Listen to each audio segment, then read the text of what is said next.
Muy bien, pues buenos días, hermanos y hermanas. Es un placer veros, especialmente a los que hacía tiempo que nos veíamos. Es un gozo poder alabar al Señor con vosotros, vernos de nuevo. Y hoy nos encontramos con la palabra de Dios de nuevo, ¿verdad? Y hoy vamos a hablar de algo, quiero que respondamos a algo, ¿no?, que sucede en nuestras vidas muchas veces como creyentes, y son los altibajos que vivimos, ¿verdad?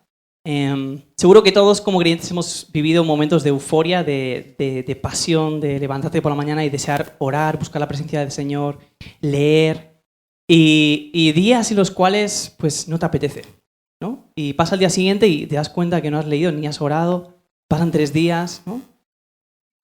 Momentos en los cuales tienes mucha fe, ¿no?, y mucha confianza en el Señor, y otros momentos en los cuales pues vienen dudas, ¿no?, incluso acerca de su amor, ¿no? Sabemos que es amor, pero ¿realmente me ama a mí con lo que está pasando en mi vida? Así que muchas veces lo que nos pasa como seres humanos es que fluctuamos, ¿no? Venimos de arriba a abajo. A veces nuestra vida cristiana es como una montaña rusa. Estamos arriba del todo y al cabo de un mes estamos abajo del todo, ¿no?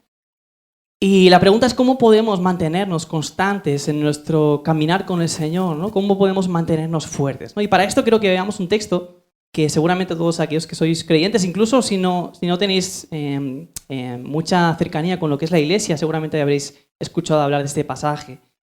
Retomamos un texto en Marcos. Para los que nos seguís hace poco, desde el junio de 2019 empezamos a predicar sobre el Evangelio de Marcos, versículo por versículo, capítulo por capítulo. Y durante este año y medio más o menos han pasado muchas cosas en el Evangelio. Y hoy tenemos una escena en la cual Jesús entra en Jerusalén con ese asno y es aclamado, Hosana, ¿no? Y desde hoy hasta que acabemos, o el momento de la cruz, realmente lo que es el Evangelio son solamente unos días, es una semana. A nosotros nos va a llevar meses predicar sobre esta semana, ¿vale? Pero para que nos situemos en el tiempo, estamos al final del ministerio de Jesús. Ha hecho muchísimos milagros, de todo tipo de milagros, ha enseñado, ha ido por Jerusalén, pero se ha ido luego también a territorio gentil, ha estado predicando por ahí, haciendo señales, y ahora vuelve a Jerusalén. Ese es el momento en el que estamos, ¿vale? Quisiera que leyéramos el texto. Estamos en Marcos capítulo 11 y vamos a ver los 11 primeros versículos de este capítulo, ¿vale? Así que leemos en el Evangelio de Marcos capítulo 11, del 1 hasta el 11 también. Dice, cuando se acercaban a Jerusalén, está hablando de Jesús y sus discípulos, por Betfagé y Betania, cerca del monte de los Olivos, envió a 2 de sus discípulos y les dijo, id a la aldea enfrente de vosotros, y tan pronto como entréis en ella encontraréis un pollino atado en el cual nadie se ha montado todavía. Desatadlo y traedlo. Y si alguien os dice, ¿por qué hacéis esto?, decid, el Señor lo necesita, y enseguida lo devolverá acá. Ellos fueron y encontraron, un pollino atado junto a la puerta, afuera en la calle, y lo desataron. Y algunos de los que estaban allí les dijeron, ¿qué hacéis desatando un pollino? Ellos le respondieron tal como Jesús le había dicho, y les dieron permiso. Entonces trajeron el pollino a Jesús y echaron encima sus mantos, y Jesús se sentó sobre él. Y muchos tendieron sus mantos en el camino, y otros tendieron ramas que habían cortado de los campos. Los que iban delante y los que les seguían gritaban, Hosana, bendito el que viene en el nombre del Señor, bendito el reino de nuestro padre David que viene, Hosana en las alturas. Y entró en Jerusalén y llegó al templo, y después de mirar todo a su alrededor, salió para Betania con los 12, siendo ya la hora avanzada. En esta escena, para los que estáis familiarizados con el Evangelio o hemos ido escuchando todas estas predicaciones, sucede algo muy diferente hasta lo que hemos visto en todos estos años de ministerio de Jesús. Si os recordáis, hace unas semanas, o unos meses ya, cuando estuvimos considerando que muchas personas tenían opiniones diferentes acerca de quién era Jesús, ¿no? Para los fariseos, obra en el espíritu de Satanás, es un blasfemo, es un engañador, ¿no? Pero la mayoría de la multitud pensaban que venía de Dios, por lo menos, ¿no? Era un profeta, o Elías, o Juan el Bautista resucitado, alguien importante. Pero lo que estaba claro es que no era un hombre corriente, era un hombre extraordinario, así que entendían que nadie puede hacer esas señales si no viene de Dios. Así que algo percibían, ¿no? Pero no sabían exactamente quién era Jesús, ¿no? Muchas veces, ¿no? Ahora, había otros que sí que se cuestionaban. ¿Realmente ¿no será este el Mesías? Hay un versículo en el Evangelio de Juan 7:31 que dice lo siguiente, dice, pero muchos de la multitud creyeron en él y decían, cuando el Cristo venga, ¿acaso hará más señales que las que éste ha hecho? Es decir, muchos se preguntaban, ¿es él? Las señales que estaba dando eran claras, eran evidentes, eran suficientes como para identificar a Cristo como el Mesías. ¿Quién puede hacer más señales que este hombre? Y de hecho, muchos de la multitud lo que van a hacer es ir a por él, hacerle rey, porque tenían claro que era el Mesías. Por otro lado, sabemos que los discípulos también le conocieron como el Mesías. Pedro es el que se le lanza el primero, ¿no? Para decir, tú eres el Cristo, el Hijo del Dios viviente. Muchos de los enfermos, cuando eran sanados, reconocían a Jesús de alguna manera. ¿Y qué hacía Jesús? Y esto es lo que quiero que veamos. ¿Qué hizo con Pedro? ¿Qué hizo con los que eran sanados? ¿Qué hizo con Jairo cuando resucitó a su hija? ¿Qué hacía con los demonios cuando le llamaban el Hijo de Dios? Cállate, ¿no? Y tenemos muchos ejemplos sobre esto, ¿no? Por ejemplo, cuando Pedro confiesa que Cristo es el Hijo del Dios viviente, ahí tienes el texto, dice, les advirtió severamente que no hablaran de él a nadie. Cuando los discípulos son testigos de la resurrección de aquella niña, la hija de Jairo, dice, entonces les dio órdenes estrictas de que nadie se enterara de esto. Marcos 5. O después de la transfiguración, cuando Cristo se ha transfigurado, ha mostrado su gloria a sus discípulos, a 3 de sus discípulos. Han escuchado la voz del Padre diciendo, este es mi Hijo amado, a él oíd. Cuando estaba claro y evidente que es el Hijo de Dios, ¿qué dijo Jesús? Pues mientras descendía del monte, Jesús les ordenó diciendo, no contéis a nadie la visión hasta que el Hijo del Hombre haya resucitado de entre los muertos. Cuando las multitudes reconocen a Jesús como el Mesías, creen en él y van a hacerlo rey, ¿qué sucede? Juan capítulo 6, versículos 14 y 15, ¿no? Dice, la gente, al ver la señal de Jesús, que Jesús había hecho, es la multiplicación de los panes y los peces, decía, verdaderamente este es el profeta que había de venir al mundo. Por lo que Jesús, dándose cuenta de que iban a venir y llevárselo por la fuerza para hacerle rey, se retiró al monte solo.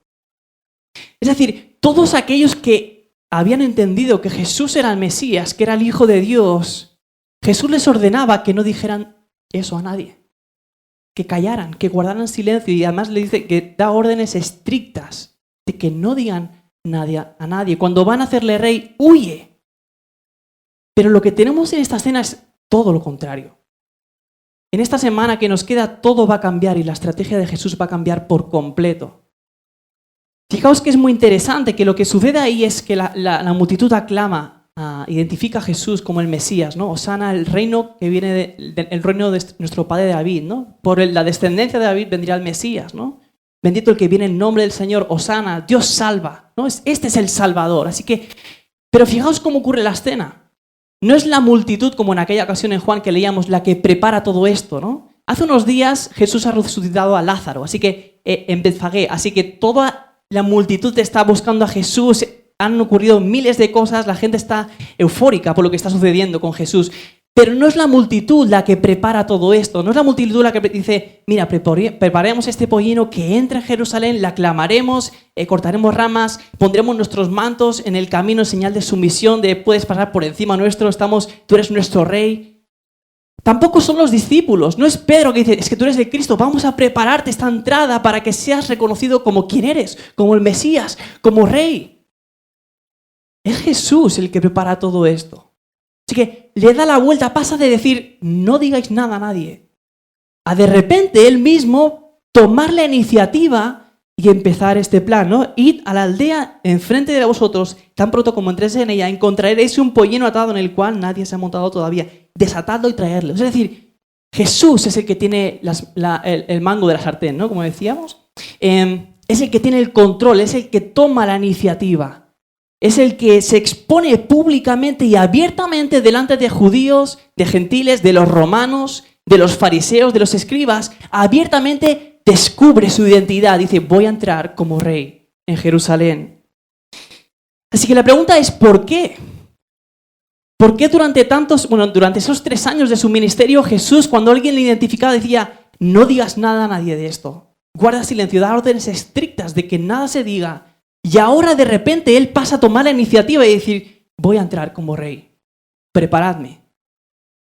Y la respuesta que tenemos es que la hora ha llegado. Eso es lo que marca la diferencia de antes a ahora. Jesús es consciente en todo momento de cuándo llega su hora y cuándo no, en su misión al Padre. Tenemos versículos en Juan que nos hablan mucho de esto. El Evangelio de Juan marca mucho, todavía no era su hora o ya había llegado su hora. Pero no solamente Juan lo explica desde la perspectiva del Evangelio, ¿no? Como diciendo, sino que Jesús era consciente de cuándo era su hora y cuándo no. Por ejemplo, en la primera señal que nos da en el Evangelio de Juan, cuando convierte el agua en vino, le dice a su madre, todavía no ha llegado mi hora.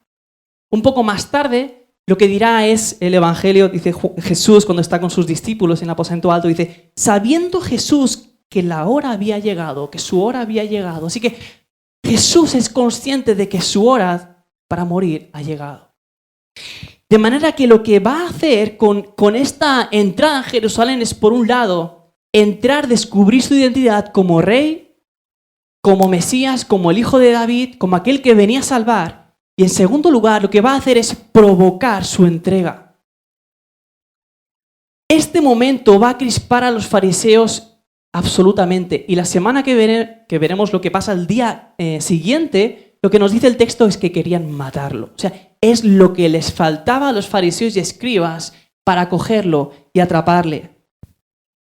Fijaos que lo que provoca es completa oposición. En Lucas se nos dice en el versículo 19, 39, cuando la multitud está diciendo Hosana, bendito el que viene en nombre del Señor, dice que algunos de los fariseos entre la multitud le dijeron, Maestro, reprende a tus discípulos, hazlos callar, esto no puede seguir así. ¿Cómo puedes dejar que te aclamen como Mesías? Corta esto. Y como digo, la semana que viene, cuando está en el templo, lo que dice es que querían matarle, ya está, ya no aguantan más. El nivel de crispación, de odio hacia Jesús había llegado al límite que la gente ya le aclame como rey públicamente. Fijaos que se está acercando la Pascua. Jerusalén está llena de miles y miles y miles de personas. Es un momento tremendo. Así que esta escena no es que hayan unos cuantos ahí y eso se va a quedar entre 5 personas. No, es algo que va a afectar a todo Jerusalén. Y todos esos peregrinos que vienen luego se irán fuera y contarán lo que han visto. Así que no pueden quedarse indiferentes ante esa escena. Y es que la idea de que Jesús es el Mesías es algo que no encajaba para nada por parte de los fariseos, ¿no? De hecho, Jesús no encajaba ni con sus tradiciones, ni seguía sus reglas. Jesús, en lugar de aplaudirles y de alabarles, ¿qué hacía? Exponía su pecado, su hipocresía delante de todos. En lugar de Jesús de juntarse con la élite espiritual, se juntaba con pecadores, con prostitutas, tenía por discípulos a unos pescadores. Así que, ¿qué clase de Mesías es este? ¿Qué clase de rey es este? ¿Dónde está su esplendor? ¿Dónde está su majestad? ¿Qué es esto? No entendían nada. Y por eso digo que su odio empieza a crecer más y más, hasta el punto que solamente en unos días Jesús va a ser crucificado. Así que esto es lo que les falta. Que Él se presente como rey, que la gente le aclame como rey, diciendo bendito el que viene en el nombre del Señor, haciendo referencia a los salmos mesiánicos. Es lo que les falta a los fariseos y los escribas. Recordad que ya vimos hace tiempo que los fariseos habían tramado con los herodianos destruir a Jesús. Así que esto es lo máximo, esto ya no pueden soportarlo, esto es pasarse de la raya, ¿no? Como mencionamos, ¿no? Así que los fariseos solamente tenían 2 opciones. O se unían a la multitud y le reconocían como rey, o le mataban. ¿Por qué? Porque matarle es la única solución para acabar con esto. Es la única manera de demostrar que este Jesús es un farsante, que este Jesús no es rey ni que va a reinar, que este Jesús no viene de parte de Dios, que este Jesús no va a liberar a nadie. Todo eso lo van a demostrar si consiguen acabar con él, si consiguen matarle, ahí se acaba todo. Así que Jesús les pone contra la espada de la pared, o me aclamáis como rey o me entregáis. Y este es el momento de entregarme, ya ha llegado mi hora. Y recordad que Jesús no entra en Jerusalén para ser aclamado como rey. Jesús no había venido a Jerusalén para que le reconocieran como Mesías. ¿Para qué había venido a Jerusalén? Lo vimos hace unos meses. Marcos 10, versículos 33 y 34. Dice, cuando Jesús habla a sus discípulos diciendo: «He aquí, subimos a Jerusalén y el Hijo del Hombre será entregado a los principales sacerdotes y a los escribas y le condenarán a muerte y le entregarán a los gentiles y se burlarán de él y le escupirán y le azotarán y le matarán y en 3 días después resucitará». Así que toda esta escena Jesús tiene el propósito de entregarse. Él había venido a Jerusalén para entregarse. Y esto es lo que va a provocar con esta entrada. ¿Sabéis? Me temo que muchas veces también nosotros nos encontramos con esa situación en la cual nos identificamos con la multitud o con los fariseos, ¿no? Hay situaciones en las cuales tienes 2 opciones. O reconoces a Jesús como rey o le dices crucificadle, ¿no? Como dijeron después de un tiempo. Y es que muchas veces nuestra fidelidad al Señor, nuestra pasión por Él, nuestro amor por Él está condicionada. En este momento las multitudes veían a Jesús como el libertador, como el rey que iba a venir para liberarles ¿de qué? De los romanos. Para devolver a Israel su gloria, su esplendor, su orgullo, ¿no? Así que toda esta entrada prometía que por fin iban a ser liberados y que ellos iban a ser exaltados como pueblo de Dios, como pueblo judío. Y me temo que muchas veces actuamos de la misma manera, ¿no? Cuando Dios nos sana, cuando Dios nos ayuda, cuando Dios está con nosotros, cuando Dios provee de un trabajo que estábamos buscando, cuando Dios responde nuestras oraciones en la manera que estábamos esperando, le aclamamos como rey diciendo: bendito sea Señor, hosana, tú salvas en las alturas, ¿no? Esto es lo que hacía la multitud, pero en otras ocasiones creo que también estamos tentados a actuar como los fariseos. Cuando aclamarle como rey supone romper con nuestras reglas, con nuestras tradiciones, con nuestra manera de vivir, cuando supone ser confrontados con nuestro pecado, con nuestro orgullo, con nuestras pasiones, con nuestro estilo de vida, lo que dice nuestro corazón es, como dirán ellos más tarde, no queremos que reines sobre nosotros. Cuando hacerle rey significa estar dispuesto a sufrir, entonces miramos hacia otro lado, ¿no? Cuando sufrimos una pandemia como la que estamos viendo y eso no encaja con nuestra idea de que Dios es bueno, entonces no le alabamos. Si tú fueses bueno, esto no lo permitirías, ¿no? Cuando Dios nos sana, cuando Dios no actúa como esperábamos, entonces empieza el silencio en nuestros corazones y en lugar de aclamar como aquella multitud, guardamos silencio.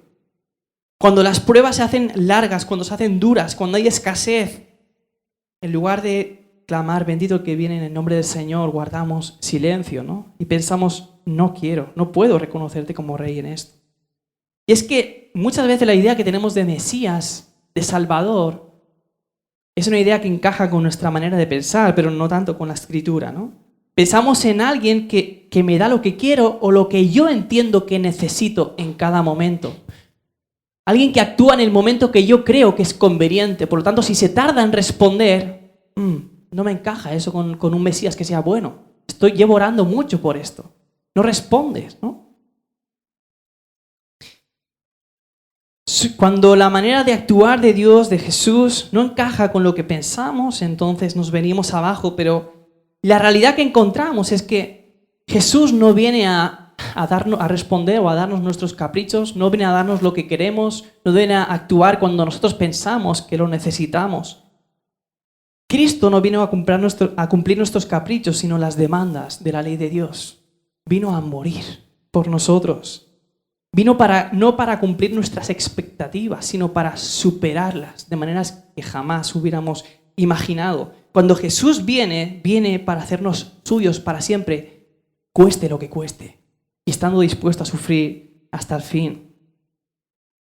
Esta escena que tenemos es uno de los cumplimientos de las profecías. Zacarías había hablado sobre esto y de hecho cuando leemos este relato en el Evangelio de Mateo añade este apunte, ¿no? Esto es lo que había dicho el profeta.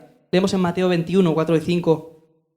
Esto sucedió para que se cumpliera lo dicho por medio del profeta cuando dijo: decid a la hija de Sión, mira, tu rey viene a ti, humilde y montado en un asna y en un pollino, hijo de bestia de carga. Y esta expresión, tu rey viene a ti, es tremenda. Y es algo que conecta con el principio del Evangelio de Marcos. ¿Cómo predicaba el Evangelio Jesús? Marcos 1:14 dice: después que Juan había sido encarcelado, Jesús vino a Galilea proclamando el Evangelio de Dios, diciendo que el tiempo se ha cumplido y el reino de Dios se ha acercado. Arrepentíos y creed en el Evangelio. El tiempo se había cumplido para que viniera el Hijo de Dios. Dios se había acercado en la persona de su Hijo. Pero esto es mucho más personal, mucho más directo. Ahora es, tu Rey viene a ti. No simplemente Dios se acerca, es que tu Rey viene a ti. Viene a buscarte a ti, viene a salvarte a ti, viene a morir por ti, viene a por ti, a rescatarte a ti. Y esta idea es algo tremendo. Es como si Jesús estuviese diciendo, o la profecía, me aceptes o no. Ya sea que pongas tus mantos en el suelo para que yo pase por encima en señal de sumisión, o ya sea que como los fariseos digas, no quiero que reines sobre nosotros, yo vengo a por ti. Ya sea que lo aceptes o no, ya sea que me aceptes o no, yo he venido para buscarte a ti. Y lo que sabemos es que al final, cuando muchos gritan crucificado sea, lo que vemos es que luego muchos se convierten con la predicación de Pedro. Así que aquellos que le estaban negando iban a ser salvos, muchos de ellos seguramente. Así que Cristo venía, tu Rey viene a ti, ya sea que me aceptes o no. Yo no voy a fallar a mis promesas y a mi amor por ti. Es incondicional, como nos hablaba Ana en esta mañana, ¿verdad? Dios viene para cumplir sus promesas. Dios viene sí o sí, ya sea que le aclamen o que le nieguen. Y es muy interesante que una de las frases que ellos gritan es bendito el que viene en el nombre del Señor, ¿no? Esto aparece también en los Salmos. Pero es que Jesús no solamente venía en representación, o no era simplemente un enviado del cielo, no solamente venía en el nombre del Señor. Cuando Jesús está al final de su ministerio y ora al Padre, le dice, yo les he dado a conocer tu nombre. Así que esta expresión, bendito el que viene en el nombre del Señor, es mucho más que un profeta enviado por Dios, es Dios mismo. Tu Rey, ¿quién es tu Rey? Dios, tu Rey viene a ti. Yo les he dado a conocer tu nombre, yo les he expresado completamente, porque yo soy Dios, quién eres tú, y en mí pueden verte. Así que lo que hace esta escena es exponer la realidad del Evangelio, que Dios viene a por nosotros, tu Rey viene a ti. Dios viene a salvar a personas que fluctuamos de aquí para allá, personas que le negamos o que escondemos nuestro rostro de Él, personas que le fallamos, personas que pecamos contra Él, pero Él viene a nosotros de manera personal. Y esto es gracia inmerecida. Ahora es muy interesante cómo Jesús viene aquí como Rey, porque lo que esperaríamos o lo que esperarían ellos es que el Rey viniera montado sobre un caballo. Así venían los reyes que venían de las victorias, un caballo fuerte, feroz, un caballo que se sostiene en la batalla, da igual lo que pase, que está ahí firme, ¿no? Pero sabéis, así no entra Jesús, así es cuando entrará Jesús en su segunda venida. ¿Os acordáis? Apocalipsis capítulo 19, Jesús viene, ¿y cómo viene? Montado sobre un caballo blanco. Leamos esto en Apocalipsis 19, del 11 al 16, dice, y vi el cielo abierto y he aquí un caballo blanco, el que lo montaba se llama Fiel y Verdadero, y con justicia juzga y hace la guerra. Sus ojos son llama de fuego, y sobre su cabeza hay muchas diademas, y tiene un nombre escrito que nadie conoce sino él. Y él está vestido de un manto empapado en sangre, y su nombre es el Verbo de Dios. Y los ejércitos que están en los cielos vestidos, los ejércitos que estaban en los cielos vestidos de lino fino, blanco y limpio, le seguían sobre caballos blancos. De su boca sale una espada afilada para herir con ella a las naciones y la regirá con vara de hierro. Él pisa el lagar del vino del furor de la ira del Dios Todopoderoso. Y en su manto y en su muslo tiene un nombre escrito, Rey de Reyes y Señor de Señores. En la segunda venida, cuando Jesús aparece con un caballo. ¿Por qué? Porque viene a castigar la maldad, viene a hacer guerra contra sus enemigos, viene para consumar su victoria, para hacer juicio. Pero esto no es lo que vemos aquí. Aquí entra con un asno, y mucho más que un asno, un pollino, un bebé. Alguien que no te ayuda a nada en la batalla. O sea, alguien que te hace ser un blanco fácil para los demás. Un pollino. Y es que Jesús no vino para juzgar al mundo, sino para que el mundo fuese salvo por medio de él.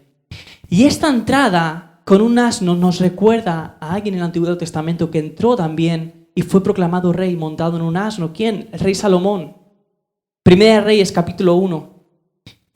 Vemos esto. David, el rey, le dice, montad a Salomón sobre mi asno real. Y entra. ¿Por qué hay esta similitud entre Jesús y Salomón? Porque el reinado de Jesús es un reinado de paz, igual que el de Salomón. David, ¿qué hizo? Guerras, consiguió de nuevo conquistar la tierra. Sus manos están manchadas de sangre, ¿no? Decía el Señor, ¿no? Pero el reino de Salomón es un reino de paz, no hay guerra.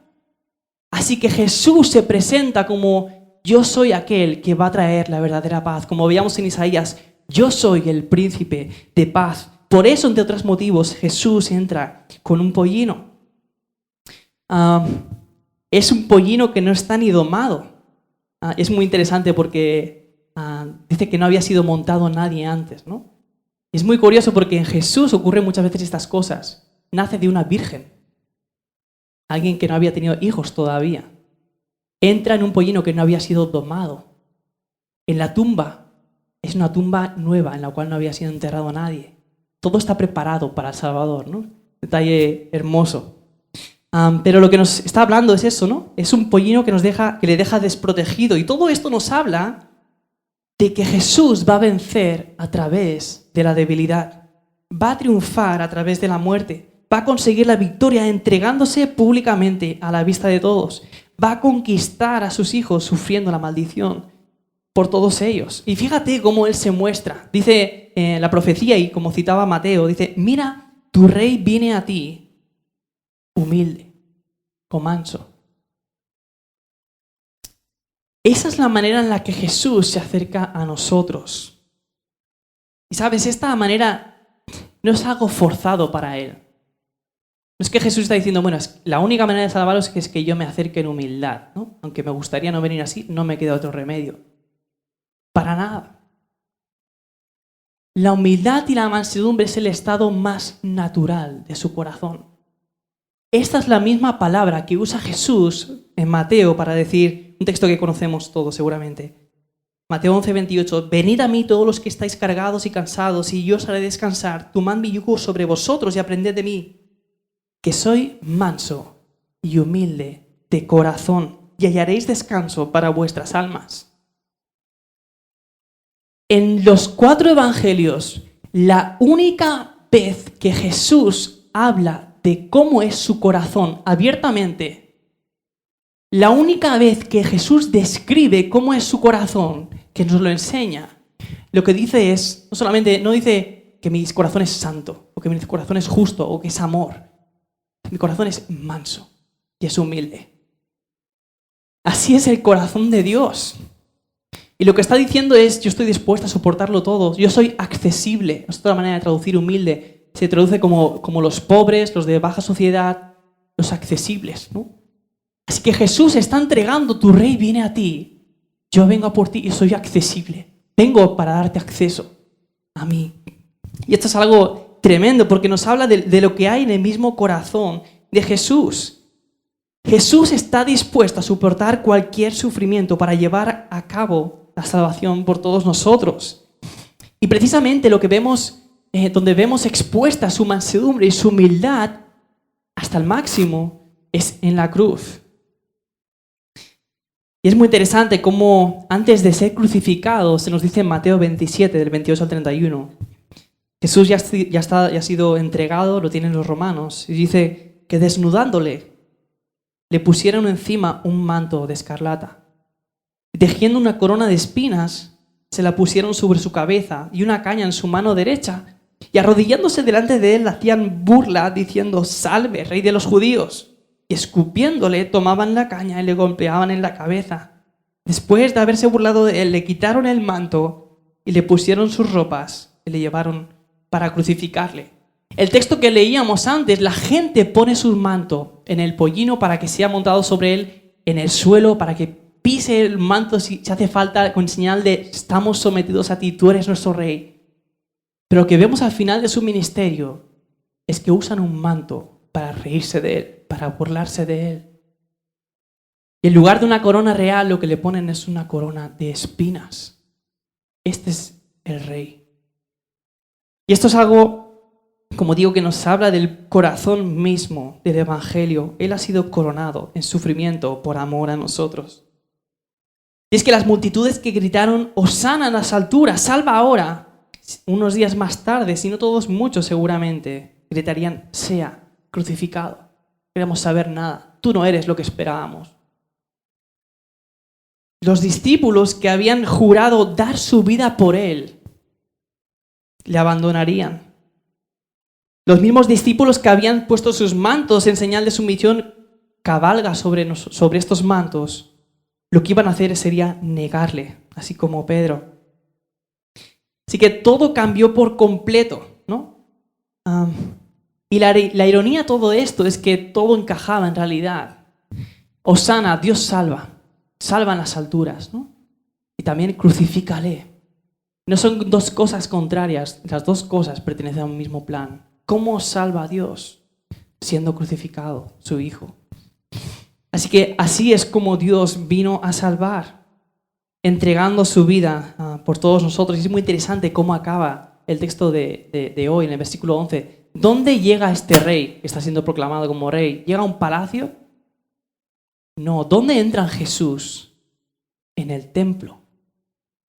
Jesús no se dirige a un palacio para sentarse en el trono y ser coronado. Se dirige al templo porque Él no viene a conquistar. Él viene a traer la paz perfecta. Viene a restaurar nuestra comunión con Dios. ¿Viene a qué? A ser el Cordero.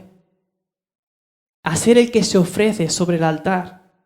¿Viene a qué? A ser nuestro sumo sacerdote intercediendo por nosotros día y noche. ¿Viene a qué?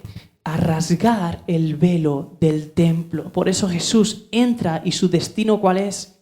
El templo. Porque lo que va a hacer es romper ese velo y restaurar nuestra comunión con Él.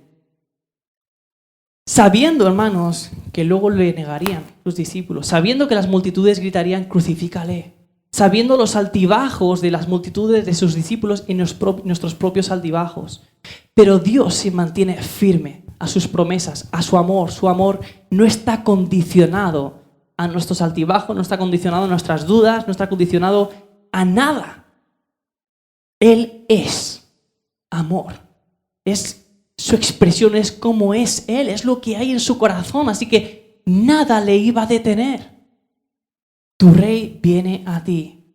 Y venía firme, sin fluctuar, sin pensar solo dos veces. Él vino para salvarnos a nosotros, que sí que fluctuamos, que sí que andamos con altibajos, ¿no? Así que la única manera para mantenernos firmes es recordar que aquel que nos amó hasta el fin, lo hizo hasta el fin, ¿no? Dando su vida, da igual, pasará lo que pasará, da igual si le aceptaban en ese momento o si lo hicieran más tarde, tu rey viene a ti. Padre, gracias porque así fue tu amor y así sucedió, Señor. Así fue como nos salvaste, Señor, entregándote hasta el fin, Señor. Padre, y nuestros corazones a veces temen acercarnos a ti en humildad, Señor, porque somos conscientes de nuestros pecados, Padre, pero en esta mañana te ruego que nos ayudes a recordar que tú eres manso y humilde de corazón, Señor. Así es tu corazón.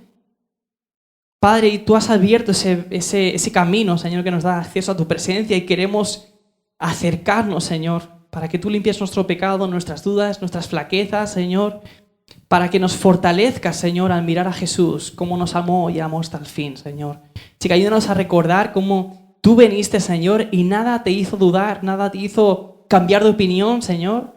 Tú seguiste con tus promesas, aquellas que nos diste, aquellas que tenemos ahora, Señor, las cuales nos ayudan, Señor, a vivir vidas, Señor, fortalecidas en ti, Señor. Así que te pido que nos ayudes a ser conscientes de que tú viniste, Señor. Tú viniste a morir, Señor, de cómo viniste, Señor, y que esto nos dé el ánimo, el aliento, Señor, y la fuerza necesaria como para jamás dudar, Señor. Ser fuertes en ti, estar fortalecidos en ti, hasta el día que tú vengas de nuevo, Señor, montado en un caballo, Señor. Queremos acercarnos a ti ahora mientras estás sobre ese pollino, Señor, sabiendo que si hace falta tú nos defenderás con ese caballo. Así que queremos acercarnos a ti, tú eres nuestro Rey, Señor, y te pido que nos ayudes, Señor, a profundizar, Señor, más y más en cuánta gracia ha sido derramada sobre nosotros en Cristo Jesús. En el nombre de Jesús. Amén.